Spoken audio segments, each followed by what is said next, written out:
MS 3 FM 104,2 MS 3 FM. Oke, Akademia. Tadi saya sempat sampaikan kalau beberapa waktu lalu viral di platform media sosial ya, bahwa mulai banyak anak-anak yang menjadi pasien cuci darah rutin di rumah sakit, dan angka kasus diabetes dan gagal ginjal ini terus mengalami tren kenaikan ya. Yang mengkhawatirkan lagi, Ikatan Dokter Anak Indonesia sudah mengkonfirmasi kasus diabetes anak itu meningkat 70% sejak tahun 2010 sampai dengan 2023 ya. Lalu bagaimana menekan angka ini? Kami sudah bersama dengan ahli gizi komunitas dari Dr. Tan Remanli Institute. Beliau yang merupakan salah satu influencer kesehatan kita juga, Dr. Tan Shot Yen. Selamat siang, dokter. Halo. Selamat siang, Mbak Dias. Bagaimana kabarnya, dokter? Alhamdulillah masih urip aku. Sehat ya, dokter, artinya ya. Saya bantu translate karena saya orang Jawa juga, dokter. Oke.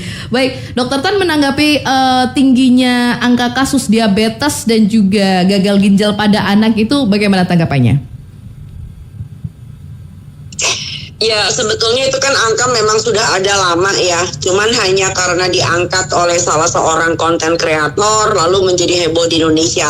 Tapi ada bagusnya, jadi itu akan meningkatkan awareness para orang tua ya, yang memberikan makan dan minum sembarangan ke anaknya. Jadi memang itu kita harus perinci lebih lanjut ya, bahwa yang disebut dengan gagal ginjal itu tentu ada beberapa penyebabnya ya. Kita tahu bahwa gagal ginjal sendiri itu kan bisa disebabkan karena gagal ginjal akut, gagal ginjal kronik, dan satu lagi yang disebut sebagai sindroma nefrotik ya. Yang sampai sekarang sindroma nefrotik sampai hari ini kita masih belum tahu sebabnya apa. Itu adalah suatu penyakit yang didapat pada anak-anak gitu loh ya.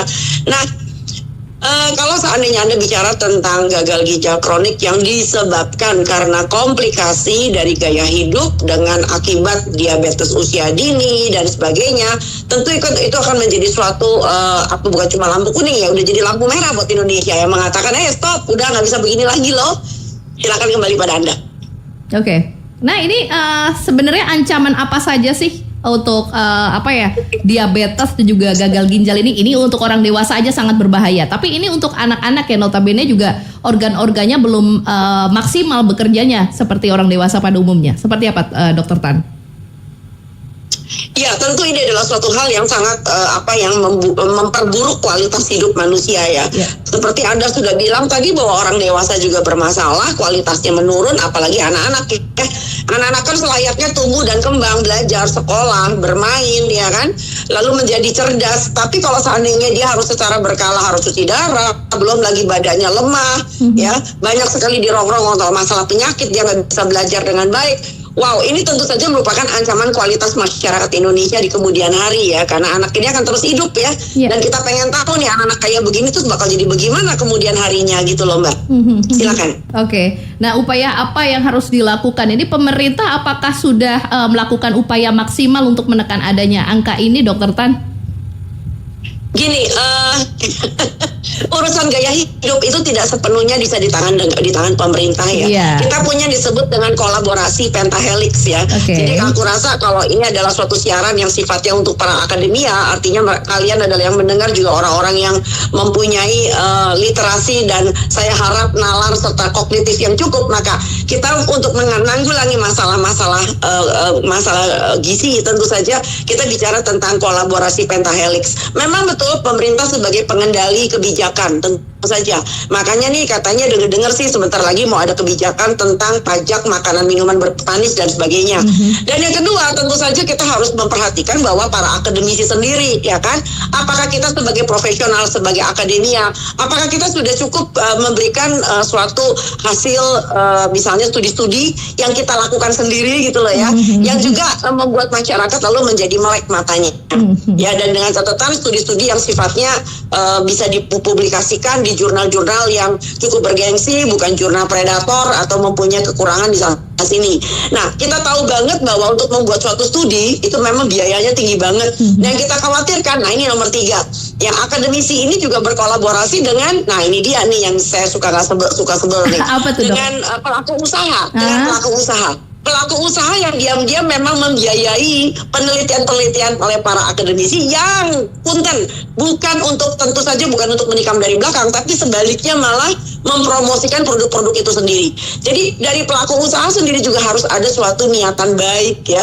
Nah yang keempat tentu saja adalah media. Makanya keren banget kalian sebagai orang yang juga berkiprah di bidang media, dalam hal ini adalah penyiaran lewat radio, elektronik maupun juga media cetak, itu harus segencar mungkin untuk bisa melakukan edukasi. Dan yang kelima tentu dari masyarakat itu sendiri. Sebagaimana masyarakat itu seberapa jauh mau mengedukasi dirinya ketimbang belajar lewat universitas YouTube, fakultas YouTube, universitas Google, fakultas YouTube dan program studi TikTok. Saya sedih banget dengan punten generasi kita sekarang yang sudah menjadi bapak dan ibu baru yang memberikan makan anaknya aja itu lihat-lihat iklan. Ya kita tahu banget bahwa iklan itu hanya menciptakan kecanduan tapi bukan untuk membina kesehatan. Punten, terima kasih.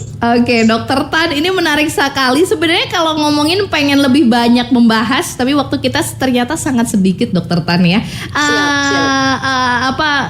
Bagaimana ya? Kita tidak bisa. Saya juga sebagai orang tua di sini, dokter. Anak saya juga masih balita. Nah, ini kita tidak bisa mengandalkan banyak orang untuk bisa menjamin kehidupan anak-anak kita nantinya ya. Nah, ini upaya preventif apa yang harus kita lakukan sebagai orang tua agar menghindari dan juga mencegah anak-anak kita terpapar ancaman diabetes dan juga gagal ginjal ini, Dokter Tan?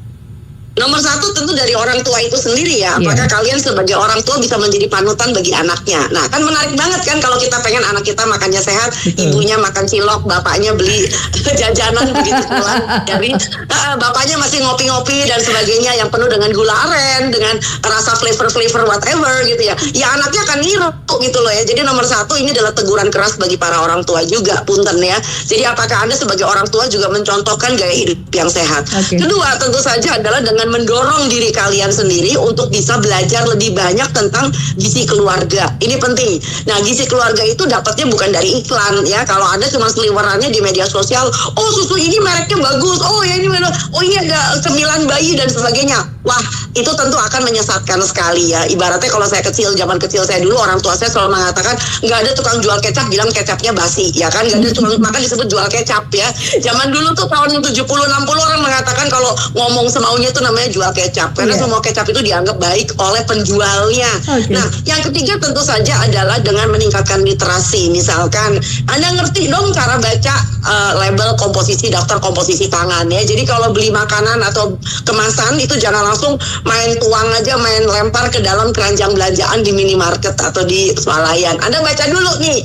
Kalau nggak ngerti, cari ngerti gimana caranya membaca. Apa yang disebut dengan komposisi per porsi, persajian, dan kalau misalnya ditulis loh, kok gulanya sekian ya? Oke, sebetulnya manusia itu butuh gula nggak sih? Gulanya berapa maksimal dan seterusnya. Jadi ini adalah suatu pembelajaran seumur hidup yang kalau Anda ingin pertama keluarga Anda jadi sehat dan insya Allah nanti kemudian hari bukan cuma keluarga tapi bangsanya juga jadi sehat. Terima kasih Mbak. Oke, terima kasih untuk Dokter Tan waktu dan juga kesempatannya untuk berbincang bersama dengan Radio MSRI Jakarta. Dokter sukses dan juga gencar terus untuk kampanye-kampanye makanan sehatnya di Instagram. Saya salah satu followersnya Dokter Tan ya. Terima kasih.